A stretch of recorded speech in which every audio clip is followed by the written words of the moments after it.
সমালোচনা করা আর ক্ষমতায় বসে মানুষের দাবি দাওয়া পূরণ করা দুইটা টোটালি দুই জিনিস। মাত্র 2 মাসের মাথায় এই জিনিসটা সম্ভবত বুঝতে পেরেছেন ডক্টর মোহাম্মদ ইউনূস। আমি যখন নিউজটা করছি, স্ক্রিনের এক অংশে আপনারা যে দৃশ্য দেখছেন সেটা এই মুহূর্তে ডক্টর ইউনূস সাহেবের বাসভবনের সামনের দৃশ্য। শত শত না, সম্ভবত হাজার হাজার এখানে যারা আছেন চাকরি প্রত্যাশী, সরকারি চাকরি প্রত্যাশী, যারা দাবি করছেন যে সরকারি চাকরিতে সর্বোচ্চ বয়সসীমা 35 করা। আর বিপরীতে আমরা দেখছি এখানে পুলিশ আনসার তারা এই মুহূর্তে আছে। তবে পুলিশের সামনে মানে যারা এখানে বিক্ষোভকারীরা আছেন শার্ট টার্ট খুইলা গুলি করেন ঠিক এই লেভেলে আছে। তবে আমরা আগের সেই পুলিশকে দেখছি না, আনসারদেরকেও আগের মতো দেখছি না যে খুব শক্তভাবে এই আন্দোলনটাকে বা বিক্ষোভটাকে দমন করার সক্ষমতা রাখেন। পুলিশ এক কাইক আগাইলে 3 কাইক মানে পেছনে চলে যাচ্ছে। বিক্ষোভকারীরা পারে না পুলিশকে পিটানোর একটা অবস্থান তৈরি হয়ে গেছে। এই হচ্ছে বর্তমানে ডক্টর ইউনূস সাহেবের সরকারের, আপনারা যদি দেখেন বর্তমান অবস্থা। এখন কেউ যদি বলেন তাদেরকে কেন পিটে না, পুলিশ কেন গুলি করে না, ঠিক একই দৃশ্য আওয়ামী লীগ সরকার আমলে কিন্তু ঘটছে। তখন আওয়ামী লীগ সরকার এগুলাতে পুলিশ ব্যবহার করছে, তখন কিন্তু পুলিশ সমালোচনার মুখে পড়েছে। তো এখন আসলে এই বিষয়গুলো কে সামলাবে?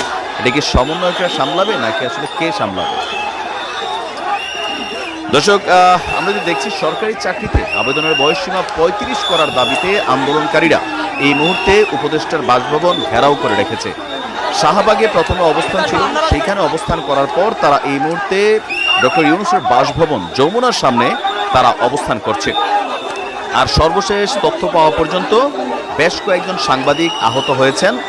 আর শাহবাগে সমাবেশ করে মিছিল নিয়ে আন্দোলনকারীরা প্রধান উপদেষ্টার বাসভবনের সামনে পৌঁছানোর পর তাদেরকে ব্যারিকেড দিয়ে আটকে দেয় পুলিশ। সেখানেই আন্দোলনকারীরা বিভিন্ন স্লোগান দিতে থাকেন। পরে তাদেরকে ছত্রভঙ্গ করতে পুলিশ কয়েক রাউন্ড টিয়ার শেল নিক্ষেপ করে। আর এতেই বিক্ষোভে প্রকাশ করে আপনার যেখানে যারা আন্দোলনকারী আছেন।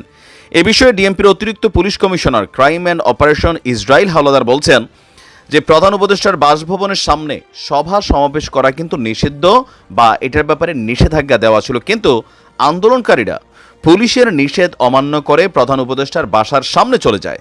তাদের বিষয়ে আমরা ব্যবস্থা নিচ্ছি এবং কি সেখানে কোনোভাবেই আমরা তাদেরকে থাকতে দেব না। পরিস্থিতি বিবেচনায় আমরা পদক্ষেপ গ্রহণ করছি। তবে তার উপদেশ মানে বাসার সামনে খুব বেশি বল প্রয়োগ করাটাও এই মুহূর্তে ঝামেলা। তো রাইট নাও কিছুটা এই মুহূর্তে আপনার পরিস্থিতি কন্ট্রোলে আছে।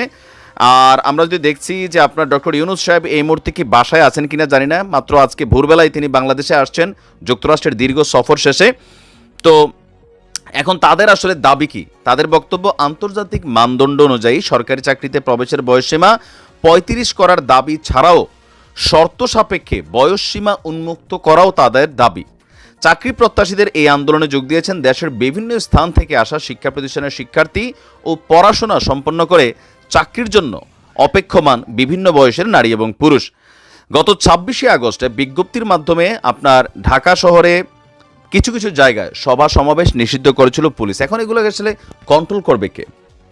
আমরা এই মুহূর্তে অন্তর্বর্তী সরকারের যত দিন যাচ্ছে তাদের দুর্বলতাগুলোই সামনে আসছে।